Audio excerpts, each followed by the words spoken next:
So I'd like to welcome you. Again, my name is Dr. Kelly Campbell, and I'm the Associate Director at the Institute for Child Development and Family Relations. The ICDFR provides resources to families and parents, including webinars like this one. It is now my pleasure to introduce our speaker for today, Dr. Amanda Wilcox. She's a faculty member at CSUSB, and she teaches courses on child development.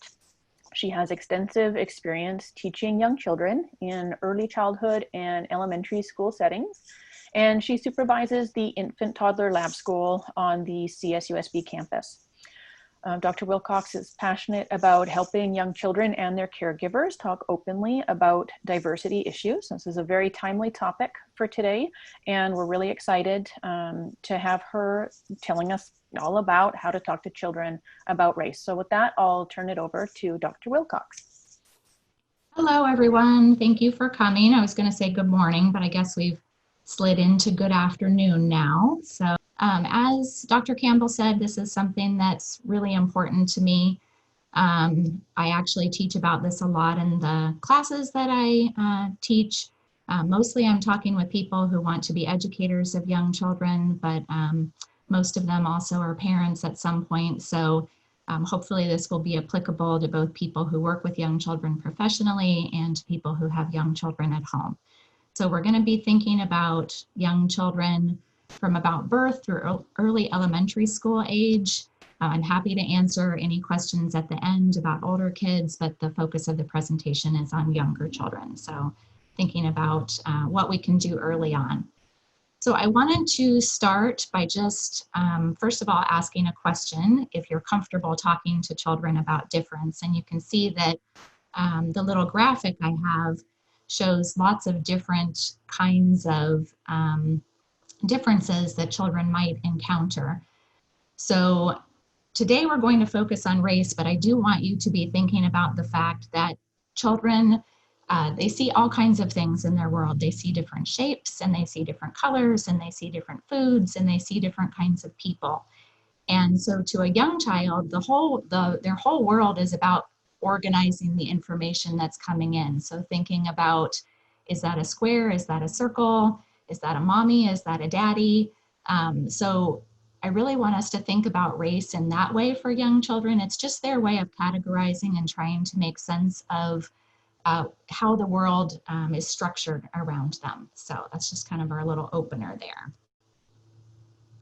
So how do I turn off that poll? There we go. Now I can see what I'm talking about. So I did just want to remind us that race is a social construct, so it's not anything inherent in people. It's people taking characteristics of humans and using those characteristics to block people into categories. So kind of like I was just saying that young children like to block things into categories, adult people like to do the same thing. What I think is really important about race, though, is how it affects us. So using those physical characteristics to block us into categories, unfortunately, ends up influencing people's lives in not very positive ways sometimes. So you can see on the slide that it says that race can affect our social status, our access to resources, life prospects. And you'll see on a later slide that even young children figure that out pretty quickly, that race is it's a meaningful social construct, and again, not always in good ways. So why do we need to talk to young children about this issue? So I want you to look at the quote that's at the bottom right of the slide. And this is not a quote that I made up. This is actually a real live quote that somebody that I know recently posted on social media. So you can see, just had a kid at work tell me the Black people are breaking into white people's houses to steal their stuff. That's what's going on. So I don't want you to think badly of this child, and I don't want you to think badly necessarily of who they live with. And we're going to talk about that a little bit more later. But again, children are trying to figure out how things fit together. They see and hear things in the world around them, and unless we help them, they don't really know what to do with this information. So it is important to talk to kids about race and racism because two things. One, because in society, all these things exist. Stereotypes exist, bias exists, privilege exists, particularly white privilege, exclusionary behavior exists. More importantly to our talk today is what young children understand about these things. And we're going to talk more about their specific skills in just a minute. But kids are definitely aware of differences among people at an early age. And if we go back to that first slide and thinking about all those human kinds of differences that children might see, they're aware of all these differences very early. Taking my daughter around when she was small was kind of embarrassing because she noticed differences in the way that people dress and the way that they look and their height, and would comment quite loudly on all of these things in multiple stores.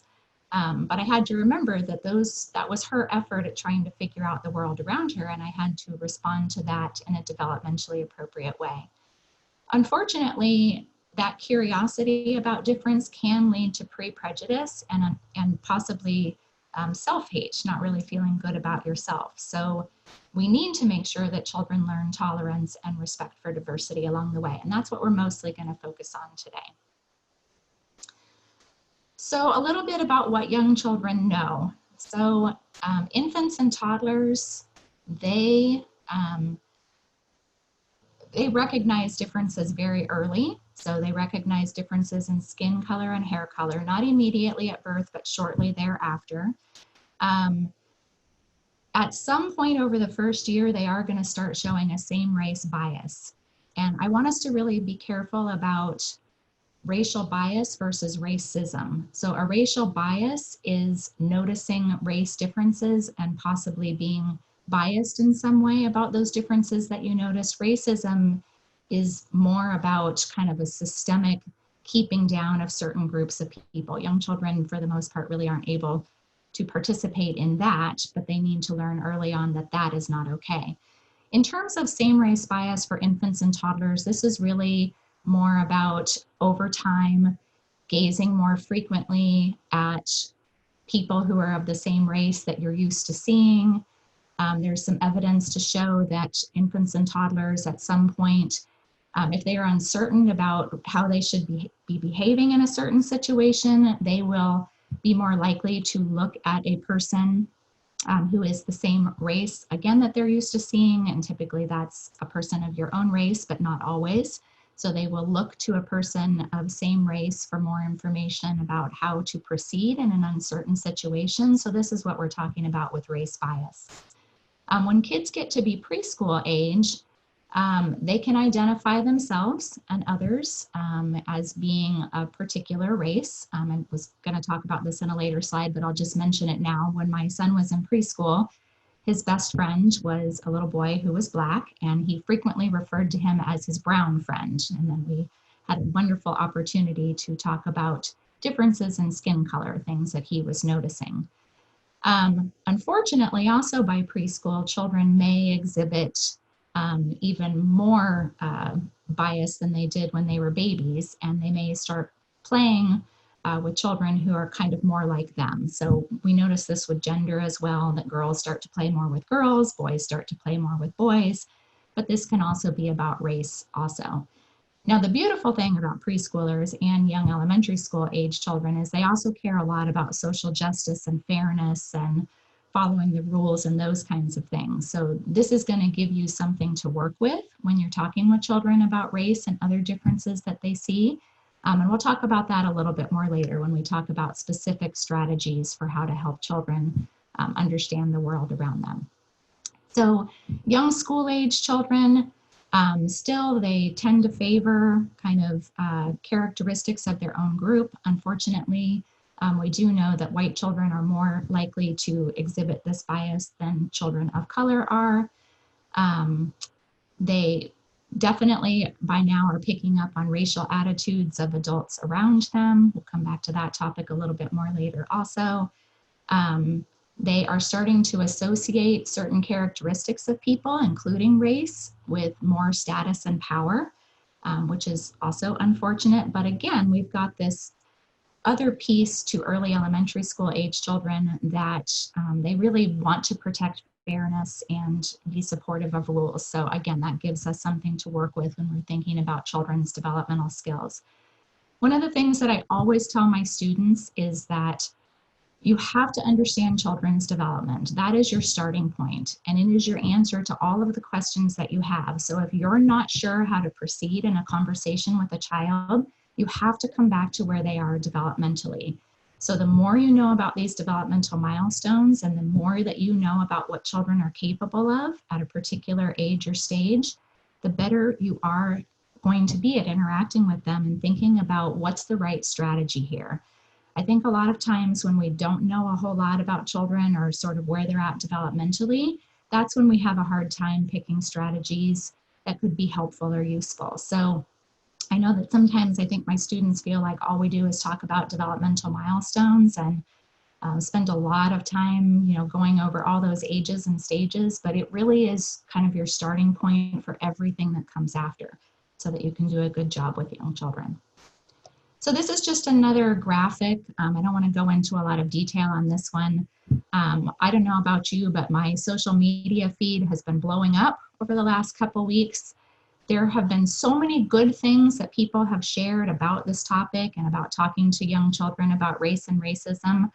I was actually feeling a little overwhelmed in putting this presentation together because there were like 20 good graphics that people shared on social media that I wanted to include in this presentation. But obviously we don't have a lot of time together this morning, so we can't have everything. But I really did like this one. I liked that it really included some specifics about what young children are capable of at different ages and what they understand about race. So I would really encourage you to come back to this particular graphic later on. Also, this is published by the Children's Community School. It's a private school in LA, so I would encourage you to go on their website.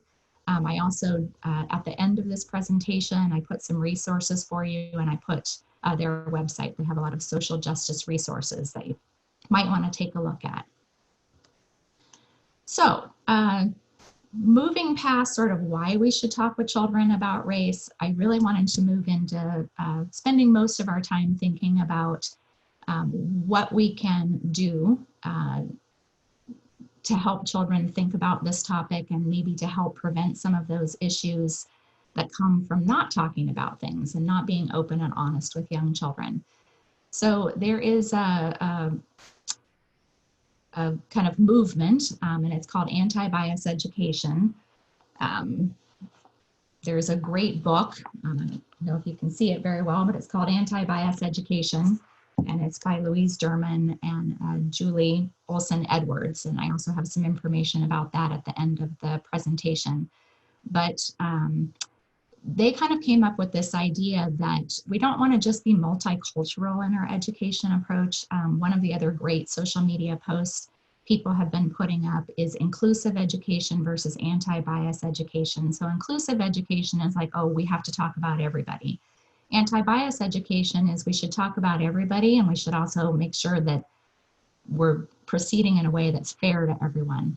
So kind of the critical pieces of anti-bias thinking or anti-bias education is three things. And we're going to talk about each one of these three things and some practical things that you can do with young children. So one is helping children to develop a positive identity. Every child deserves feeling good about themselves, no matter what that is. Teaching an appreciation for difference. And so not just that people are different, but that difference is good. Difference is a good way to be. It's not just something that is, it's something that's fabulous and to be appreciated. And then the most important piece of anti-bias education, and this is what makes it different from inclusive education, is that you have to actively address bias and not hide behind being colorblind. So when children say things that are mean or hurtful, not just turning a blind eye to it or kind of passing it off, oh, they didn't mean that. Oh, I'm sorry they said that, but it's not that big a deal. To really address those moments and to really tackle those injustices that are in the world so that not only can children see you tackling them and they know that it's important, but they also learn skills themselves for how to tackle bias and injustice and all those isms that are out there. So let's go through each one of these. So the first one is helping children to develop a positive identity. So I'm going to throw an example out, and I know it is not an example about race, and I want to make it very clear that my experience that I'm going to share right now, I absolutely realize that I am a white person with white privilege, and that I cannot understand what it is to be a person of color. But I am just going to throw out that as a child, I had a very hard time with being a redhead and having freckles and got teased. I did not experience an ism, but I did experience bullying. And it took me a long time to sort of like those things about myself. And now as an adult, I regularly dye my hair so that it can stay red forever, because I've grown to appreciate that. But what we want to do is help all children to feel good about themselves and the features and the characteristics that they have. So one of the examples is having children create self-portraits. I've posted a video at the end of the presentation. It's a very nice kind of walk through children looking in mirrors and making those self-portraits. I'm an adult talking with children as they're creating the portrait, so you can kind of see an example of the kinds of things that we could say to children while they're doing this kind of work. I'm in love with these people-colored materials, so you can see that there are people-colored pencils, there are people-colored paper, Play-Doh, crayons, so that when children are creating pictures of themselves, that they can find something that is authentically them. I used to have to color my hair fire engine red because there weren't really crayons that accurately captured the color of my hair. I would have appreciated some people-colored crayons. There are wonderful books. You can see the example I posted, Shades of Black, so that children can really think about their personal characteristics and features and feel good about those things. So creating self-portraits, reading books, talking about sharing family pictures. So if you're at home, sharing pictures of all the people in your family and talking about them. If you are working professionally with young children, having children bring family pictures in, sharing those with other children, posting them through the classroom. I'm less fond of purchasing kind of posters and materials that you can get off of websites. I'm a lot more into just posting things that children create and pictures of themselves and their families. I think that's the way to really build a healthy classroom that helps children to feel good about themselves. And then also making sure that the toys that you include and the materials, that children can see themselves represented. So you want to make sure that there are dolls of multiple colors. We'll come back to this topic in just a minute, but so that children can see themselves reflected. They should be able to see themselves reflected in classroom materials, books, dolls, in the dramatic play area, in the toys that you have at home. And toy companies have been working a lot harder in the last 10, 20 years to try and produce materials where children really can see themselves represented. Also make sure that any media that your children is exposed to, that you are finding things where your child can be represented there as well. So in terms of teaching appreciation for difference, so one of the things, I'll tackle the first two little points here together. So talking with children about the differences that they see in people and talking with children about how people are the same. I love this book, Happy in Our Skin. It's basically just talking about skin, and it's talking about what skin does and how it protects us and keeps our internal organs inside our bodies, but it also talks about how our skin is different from one another. So it's a great book to be able to get at both this idea of difference and the same all in one. So we do want to think about the commonalities that we share. We all need to be loved. We all want to play.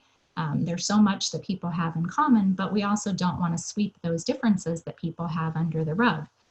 So you absolutely not only want to provide materials where children can see themselves reflected, but you also want to provide materials where they can see other people reflected as well. So I've given an example of these baby dolls, but there are a multitude of examples. And honestly, I would love to talk to you about all the diversity examples that there are, not just race, because there are so many wonderful things that you can buy and purchase either for home or for a professional setting that allow children to really see differences in the way people eat and in ability, all kinds of wonderful different kinds of materials out there. In terms of planning activities that encourage children to explore differences, you can see I put up the little pantyhose thing. Does your skin look like this? Are people really black and white? I think it's really important to pose questions to children that make them really think. So taking them kind of outside of their comfort zone, making them work a little bit for information, so that you have some sort of conversation that you can have. You know, I think when we use these labels of black or white, you know, I honestly have never met a white person that would really be the color of that white pantyhose. And I haven't met any of my black friends either who I think would be exactly the color of the black pantyhose. So it's good for us to think about more subtle differences and really get the conversation going. We also want to make sure that children have opportunities to interact with people who are not like themselves, because one of the things that we do know from research is that if you just kind of hang out with your own group all of the time, that you don't learn about other people, and that over time you either come to fear people that you have not had close contact with, or you have negative kind of hostile feelings towards them. So the more exposure that children have to people who are different than themselves, the more comfortable they will be with difference, and the more open they will be in their interactions. And then we can start preventing some of that racial bias and hopefully that potential racism that might come down the road. So I just wanted to throw out there, I haven't been very good about using my own examples, but before my daughter was born, one of the favorite things that my husband did is he went to a store all by himself, a toy store, and he brought home a baby doll. And the baby doll was a brown boy baby doll. We had no idea if we were having a boy or a girl. We are both fairly pale-skinned white people, so it was pretty certain that we were not going to have a brown baby, but I absolutely loved that he brought home a baby that may look nothing like our baby at all. So that, you know, really these are things that can start very, very early, exposing children to difference in the world. So I think this is probably the most important piece. So it's really important to think about how we can be anti-bias in our approach. So going beyond sort of that inclusivity that we were talking about earlier, and where can we go next with things? So it's really important in a developmentally appropriate way to teach about historical figures and how they have fought for equality. So when my son was in preschool, there is a Martin Luther King statue in downtown San Bernardino. His preschool class took a trip there, and I didn't really know what they were going to be talking about. And he came home and he was talking about this man, this good man, and this man had, you know, people need to sit on the bus together and they need to drink from the same place as each other. And finally I was like, are you like the man like Martin Luther King? He's like, yeah, Martin, he's a good man. And he was maybe only 3 or 4 years old. So he didn't need to know about the whole civil rights movement and everything about history, but his school was really good at taking the pieces that were important about being fair. And I mean, we talk about this with children all the time. Everybody gets to play. You can't say you can't play. It's a wonderful book by Vivian Goosen-Paley. I would highly encourage you to read. But, you know, we can really take this to a level that children can understand. Books and persona dolls are a great way to teach about these kinds of things. I put some information about persona dolls at the end of the presentation. I also put the picture up here. So persona dolls are not dolls that children play with. Persona dolls are dolls that have a message that goes along with them, a story. So these are dolls that you use to present stories of justice or injustice to children, help them to learn about somebody else. And so this is a doll that you bring out either in conjunction with a book or a doll that you use to tell a story, and then encourage children to think about how they can make things fair for that doll or that person in the story, really encouraging them to engage in conversation. I'm going to jump down to talking honestly about these kinds of issues with children. So this little exchange right here is actually one of my former students and her daughter.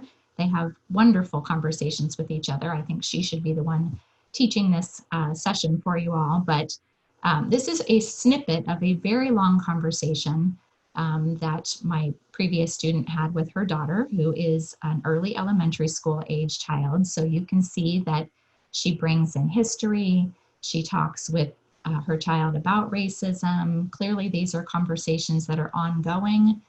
because her child is able to understand, you know, a previous conversation and remember that and apply it to this current conversation. If you do have a child that says something inappropriate, try to remember where they're at developmentally and respond calmly. So I'm actually going to give an example here that's not an example based on race. It's an example based on disability. So sometimes when children encounter children with disabilities, they might refer to them as babies because that child with a disability may not be able to do the same things that they can do. And it's really important to help them understand that this child is not a baby, that everybody has different skills and abilities. But letting that kind of comment go, not responding to it, does a lot of things. One, it tells that child that they were right and that there's nothing else that they need to know about the situation. If you look uncomfortable, you're going to kind of segue them into being uncomfortable with that difference or that disability or that other person's race. So we want to be really careful about not sweeping things under the rug, not trying to hide conversations, not being afraid to calmly, politely, developmentally, appropriately tackle the things that children are saying that are incorrect or unfair or unjust to someone else. This is where I want to come back to children's developmental skills. Children are noticing differences already. You talking about difference isn't going to make them notice it. They're already noticing it. So you're talking about something that they're already noticing and something they're already trying to process. When you don't talk about something is when you make it seem like it's a bad thing to talk about or it's inappropriate and you're making children uncomfortable. So you absolutely want to talk about things. I also would be very careful about what you let children watch, what you say around them. So I did post at the end also a video that CNN put out a while ago on children's racial understanding. And they were asking children if they have friends of other races. And one little boy in particular that always stands out to me in the video is the one who says, no, I don't play with any Black kids because my mom wouldn't like it. And so kids are hearing these messages, they're hearing positive messages, but they're also hearing negative ones. So we do want to be really careful about what we say and don't say. So one more slide, I hope that this is already kind of evident, but myths about anti-bias education, that children are too young to see race and engage in racism. We already tackled that with our developmental information. They are absolutely seeing race, and if we don't catch it, they are going to engage in racism. Children do not work diversity issues out on their own. They don't work very many issues of any kind out on their own. If you're a preschool teacher, you know that, right? You're always having to help intervene and help children navigate the social world around them and the conflicts that they might be having and the ways that they see and understand the world. Teaching about racial diversity does not create bias, it undoes bias. So when we don't talk about things is when we have a problem. When we do talk about things is when we're able to head those kinds of things off at the pass. Diversity education is not only for children of color. As I mentioned briefly earlier in the presentation, white children are often the ones who tend to feel better about themselves and exhibit the most bias towards other children. So we absolutely, as a white parent, I know that this is a huge part of my responsibility to my children is to make sure that I talk about these things with them. And my children are old, so I've hopefully already done the work, and they're 23 and 18. So my job is kind of done now. Children are not colorblind. They see difference just like they see everything else in the world. And white privilege absolutely does exist. And it's important for children to understand that. And this is what I love about the past student I was telling you about is she goes there with her child. She talks about privilege and she talks about bias and helps her child to start thinking about how she can do things different some way down the road. So I think I've just about done it in 30 minutes. Things that you can go back to the recording and look at on your own. There are a million good sources of information. I tried to pick the ones that I like best. I also tried to pick some videos that I think are particularly worthwhile. But again, there are numerous things out there that you can connect with and look at. So this is just a few examples of things you might want to check out. Thank you, Dr. Wilcox. That was You're welcome. very informative, and we're going to open it up to our Q&A session now. So as I mentioned at the beginning, if you have a question, go ahead and use the Q&A feature down at the bottom, and we're going to go through our questions and have Dr. Wilcox weigh in. So the first one is, how do you respond to people who say that young children's preference for those that look like them is more adaptive than biased, from an anthropological standpoint, for example? Well, and I absolutely do think it's adaptive. I think that's exactly why young children do that, because they're trying to figure out who they go with, right? So if my caregiver is important. I need to make sure that I have someone who's going to take care of me and who's going to protect me, right? So if I can figure out who those people are that might be my best protectors, that's a good adaptive thing. I think what we need to consider, though, is that if we expose children early to a variety of people, then we can help them understand that all of those people might be people who would protect them, right? So just because something is in an anthropological way adaptive doesn't mean that I have to be limiting in that, right? So yes, if I were never going to see anybody but the people who are the same color as me, who have the exact same features as me, it probably would be adaptive to only learn how to hang out with that group. But we live in a very diverse world, so children are going to go to school. They're going to have teachers that may not look like them, right? So the earlier that we can help children kind of spread the wealth of their, attachment to other people and people who don't look like them in a more modern way, that's probably more adaptive than that kind of more historical thinking about adaptation. But great question. A number of people have asked if they can have access to your PowerPoint slides. Absolutely. Okay, so maybe what we could do is at the ICDFR have them on hand, and people could email us and we could send back a copy or something like that.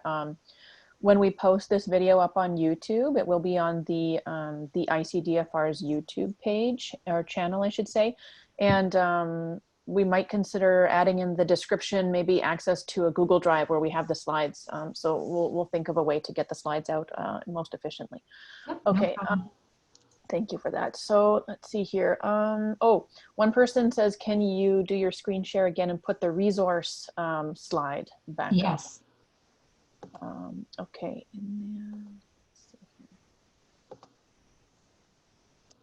Now I'm back in the wrong one again. Stop. Sorry. You think you're okay at technology till you actually try to do something, and then you realize you're not. Okay, I already know I'm not, and so I don't even. Well, and I will admit I'm having to do things that I never thought I would do. Did people want this one or the video one? Probably both. So we can, because it's going to go into our recording anyways, and they can go revisit it later. We can, keep this up for a minute, and then we can go to the next one. I'll leave this one up for a couple questions worth, and then I'll put the next one up. So. Okay. Any suggestions as to how to discuss the importance of these issues with parents that are teaching their kids about racism? I'm sorry, say that one more time. I was playing with technology. Any suggestions as to how to discuss the importance of these issues with parents that are teaching their kids about racism? I think that's the hardest thing, right? And when I think about my own professional work with young children, I think the hardest place always is when somebody disagrees with you, right? Or somebody is doing something in a way that you don't think is best practice. So personally, I would apply the same strategy that I do with just about anything where I'm going to have a conversation with parents. So I can give you a really simple example of something that seems like it's 360 degrees away from this. Oh gosh, sorry. Packages. So we had a parent who didn't want us to use bottles that weren't glass. So we had to have a conversation about using glass bottles, that we couldn't use glass bottles in the lab school. But and I was actually having this conversation with my son the other day. One of the things that I was suggesting to him, because I kind of feel like maybe I have done something right in talking with my children about race, because they are fired up. They are posting left and right and wanting to go out protesting and really feel this injustice that people are feeling right now. But one of the things that I was talking with him about is I think it's very important to find shared space with someone, because I think that sometimes we come into conversations and we expect to be able to change people outright. I'm going to come in and I'm going to tell you all these things, and your opinion is going to come all the way over to mine. Well, sometimes we just have to take small bites, right? So I really have to listen, first of all. I have to listen to what you think and what you're saying and why you feel the way that you do. I have to find some place where we share ideas, where we share some sort of similarity in the way that we think, and then I move forward from there. Because I think when you come in like a steamroller and you tell people that they're doing things wrong, and why are you doing this with your child, and why are you saying these things, and look at all these negative outcomes you're going to have, you're just going to lose that parent, right? They're going to see you as an enemy. They're not going to see you as an ally. They're not going to listen to anything else that you had to say. So I think it's always important to listen first, find out what the other person really does think and believe, try to find those points of shared ideas, and then start telling them information. The information that I like to share is research-based, because, so I'll give you another example again that doesn't have anything to do with race, but I worked with a preschool one time, and their classroom, they used TV a lot. Like, it was on all the time. And they even had like a swivel. So when children were in the eating area, the TV would swivel around. And then when they went back to the play area, it would swivel that direction. And I was very nervous about talking with them because they actually had purchased a lot of videos that were supposed to be for young children. So it wasn't that they were trying to do something wrong. They thought they were doing something right and had spent a lot of money on these videos. But when we came in and we were able to share information with them on media use and young children and what can be detrimental about that, I was amazed. The next day we went in, the TV was gone. But we had to start with listening, tell us what you're doing and why you're doing it, and then we could share the data with them that we had, and then we were able to move forward from there. So kind of a long-winded answer, but I think that's a really important question, and I think a really difficult one to figure out what to do. Okay. Would you recommend not telling children things like, oh, that white kid, that black kid? I have family members that do that and get upset when I ask them not to. Well, I advocate with my students people first language. So yes, I would not recommend that. I think that it's always important to talk about a person first and their designator second or third. So one of my pet peeves is actually a disabled kid or a special needs kid. Kind of, to me, it goes along with black kid. It's a child who is black. It's a child who has special needs. It's a lady with red hair, right? So I think when we switch over to people first language, you realize that it's just an easy way to start thinking about a descriptor of someone as secondary to the person that they actually are. So I'm not sure if this is a comment or a question, but it does have a question mark. But you call yourself white because you may look white, but maybe you have a black parent or relative in your family. I might, but I don't know. My mother is actually a genealogy fanatic. She has traced my relatives back pretty far. We got stuck somewhere over in Ireland because someone was adopted and into a Caucasian family here in the United States. So as far as I know, I am white, but you are absolutely right. We lose the thread of my ancestry at some point, and could very well not be. So.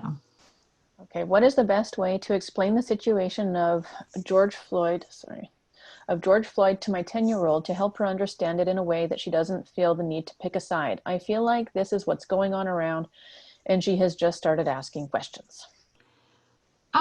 So a couple of things here. I think you're not always going to convince kids. I'm actually going through this at my own house. So my 23-year-old sees the nuances. She sees that there is sort of right and wrong on both sides.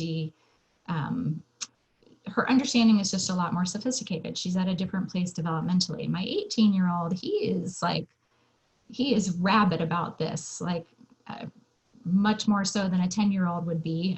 He, F the police and yeah, he feels much more passionately and strongly. And so really, I feel like my job is to just always sort of pose the opposite side. My children get kind of annoyed with me because they accuse me of constantly playing devil's advocate. They said, it doesn't really matter what side we suggest of something, you always put up the other side. And so I think really your job as a parent is to listen to your children and be respectful of the opinions that they're putting forth. But whenever you see a possible, and I don't want to say error because that implies that they're doing something wrong, but if you see a place where you can help them to think more broadly, you can help them to think about both sides, you can, encourage kind of diversity and more flexibility in thinking, I think that's really what our job is, right? So it's, especially at 10, because that's a child who's old enough to start engaging in some conversation and thinking about, well, what does that other person feel? And how might that make that person feel? And what might that person's perspective be? And this is why this person has that particular viewpoint because they're coming at it from this way, right? So the older our children get, the more important it is to have those more sophisticated conversations and really help them to start seeing those nuances and that, things are often complicated. These are not simple issues. If they were, we would have fixed them already, so. Okay. How would you suggest talking to a child who has a parent that celebrates his usage of racist words and stereotypes? Say that one more time. Okay. How would you suggest talking to a child who has a parent that celebrates his usage of racist words and stereotypes? So I'm assuming we're getting at a parent who just thinks this is great that they say and do all these things. Mm-hmm. And how would you talk to a child that has that type of parent? Yeah, this is another really hard one because I'm always very sensitive to the fact that a child who comes to me for professional services is not my child. And not only are they not my child, they're somebody else's child. So I don't want to demean or diminish their parent, right? So I think really what you have to do is you just have to expose them to a different way of doing things in your professional setting without demeaning or diminishing the parent. Because it really is going to come to no good end if I attack your parent, right, and say your parent is a terrible person and they're wrong. You're just going to dig in your heels even more because you love your parent, and you should love them way more than you love any professional you're going to come into contact with.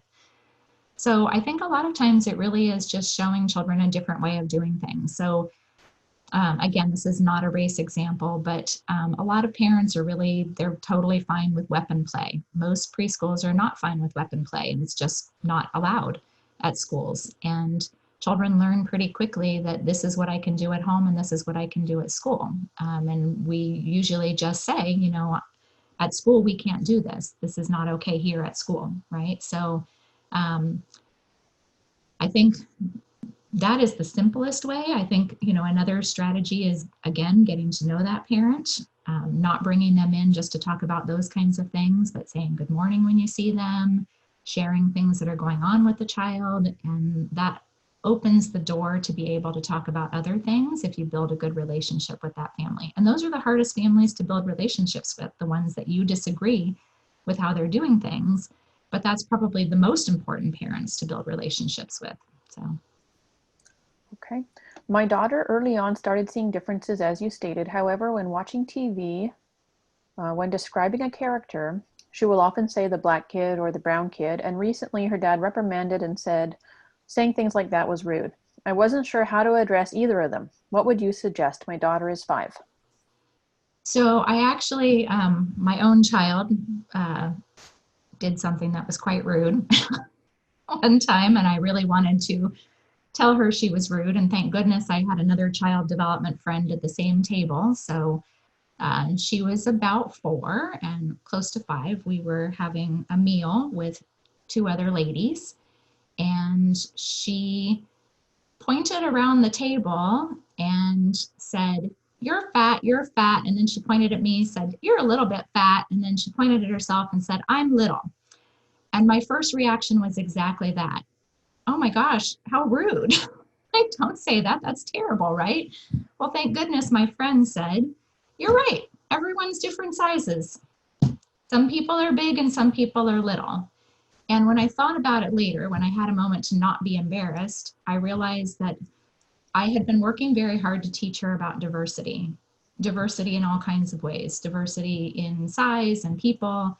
And she was using words that she had. She was using words that she had to describe something that she was seeing. If I had gone after her and told her that she was rude in that moment, I probably would have done exactly the opposite of what I wanted. And I would have given her the message that being different sizes is not okay after I've been telling her for 3 years that being different sizes is okay. What I needed to do was work on her language. And that's exactly what my friend did, is reframed what she was saying and put it into appropriate language. And so to me, that's the better strategy, right? So rather than reprimanding your child, use the language you want to use. We do the same thing when we're facilitating language development in all shapes and sizes. So if a child says spaghetti, you say, oh, you had spaghetti for dinner? Did you enjoy your spaghetti? Spaghetti is so good. I like spaghetti too. I've just now modeled 4 times the way to say spaghetti. So that's what we really need to be doing, is modeling for children the language that we want them to use rather than reprimanding and correcting. And eventually they're going to absorb the messages that you want them to get. So because cognitively it would be very difficult for you to say diversity is good, but don't talk about diversity.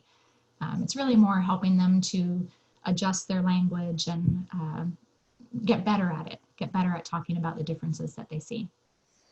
Well, why is the conversation on race so hard for adults? Well, I think it is very emotionally charged. I know for myself, and again, this is just talking about me personally, I'm not trying to say this is how anybody else should feel, but I feel awkward. I feel like I'm going to say the wrong thing. I feel like I'm going to be insulting to someone. I feel like I might step on toes.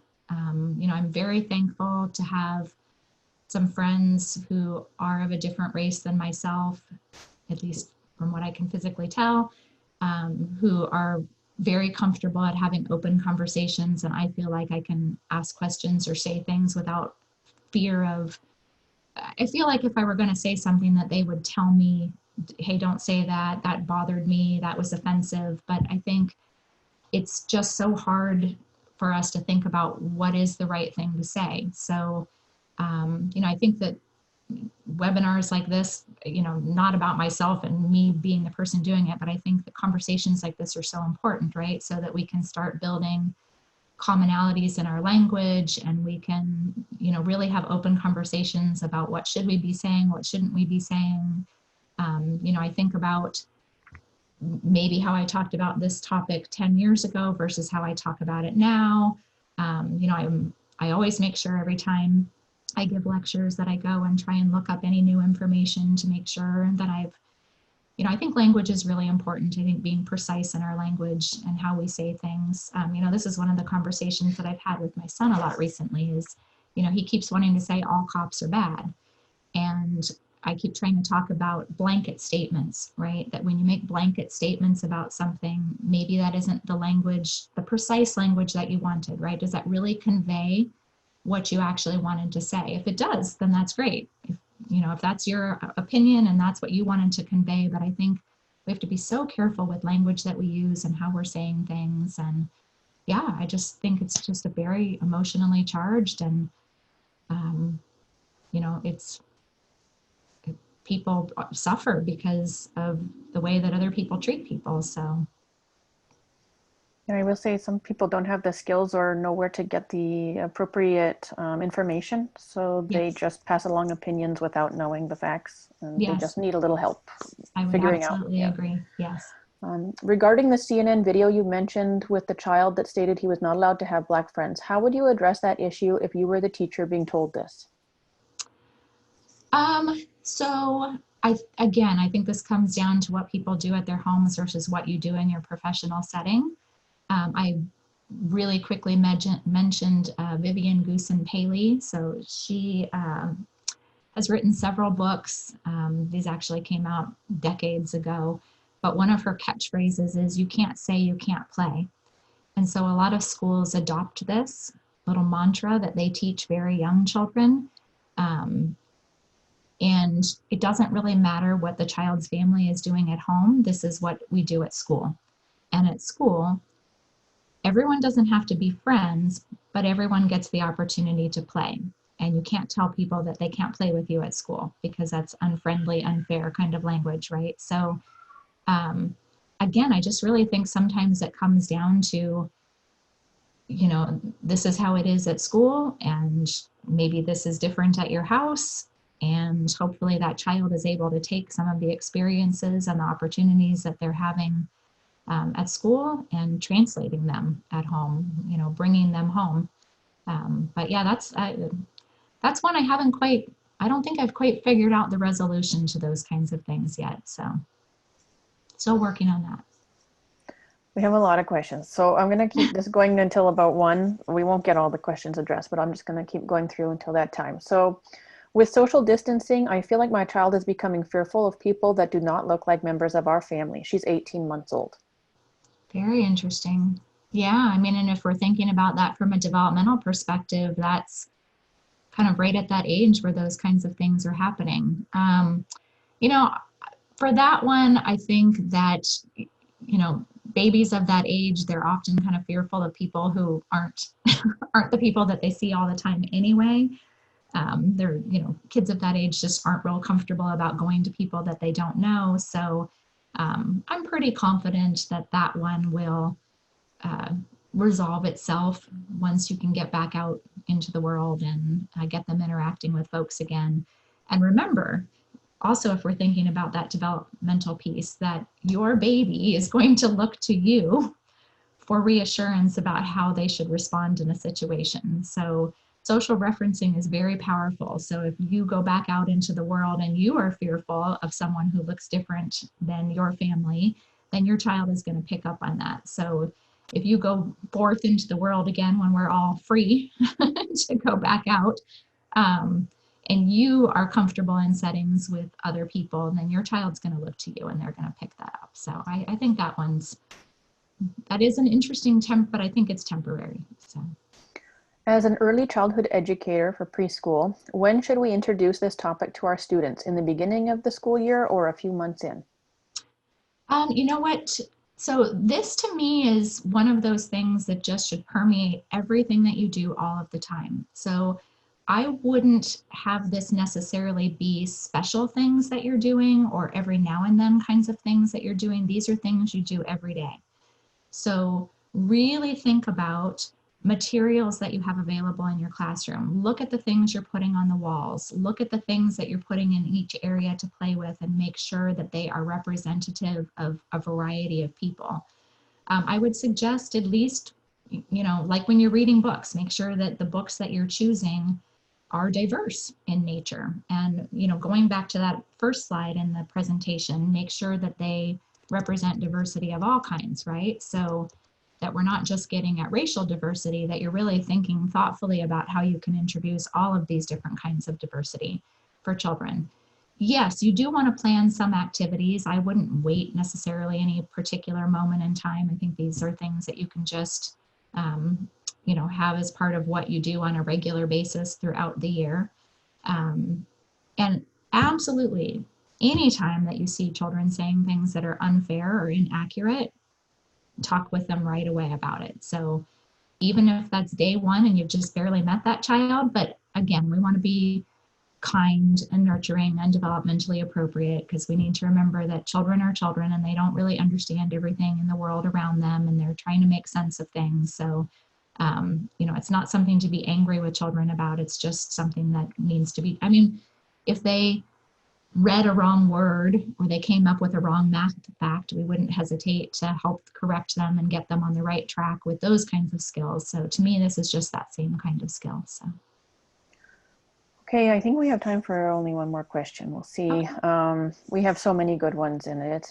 It's tough to not just keep going for the next 3 hours. But okay, so let's take this one. How do you tend to situations around your kid when another adult does something racist or ill-informed, as in addressing it so the kid knows that what the adult said was wrong, but without creating an argument in front of the kid? Well, had this happen when my daughter was small, it was very awkward. So I adore my sister-in-law, but every now and then she says things that she just says things. So that brown baby doll that my husband bought for my daughter, it was her absolute favorite doll. And that doll has made its way to several people's houses since it left our house. Everyone refers to it as Brown Boy Baby. And so Brown Boy Baby was wearing girl clothes because my mother made clothes for dolls, and that was the outfit that my daughter put on. And my sister-in-law in the car started in with, why is this baby wearing girl clothes if it's a boy? And why do you have a brown baby? And I was absolutely horrified. And I will be honest, I didn't know what to say. I just completely froze up because I did want my daughter to know that that wasn't okay to say, but I also didn't want to hurt my sister-in-law's feelings because I like her, even though she says things that I find not okay sometimes. So I was actually very pleased because my husband jumped in and said, doesn't really matter what clothes people wear or what color they are. Her baby can wear whatever clothes it wants. And that was sort of the end of the discussion. So he just tackled it very directly. Not in an unfriendly tone of voice at all. He didn't seem particularly upset, but he said something right away. And then I will be honest, I followed up with my daughter later and had more conversations with her kind of in private. But I was always very proud of him for just coming right out and saying, so that there wasn't any confusion for her about what that baby should look like or what it should be wearing. So. Oh, I can't hear you, Kelly. I think you're on mute. Sorry. Baby was crying, so I needed to mute. But okay, no, I just wanted to thank you, Amanda, for joining us today, for providing all this information and for staying, well past the time to address the questions. So thank you very much. And we want to thank you all as well. With that, have a wonderful day. Be well, be safe, take care. Until next time. Thank you, everyone. Thank you so much, everyone. Thank you for the great questions. Thank you for participating in this webinar, hosted by the Institute for Child Development and Family Relations at California State University, San Bernardino, providing guidance for parents and families based on science and best practice since 2002.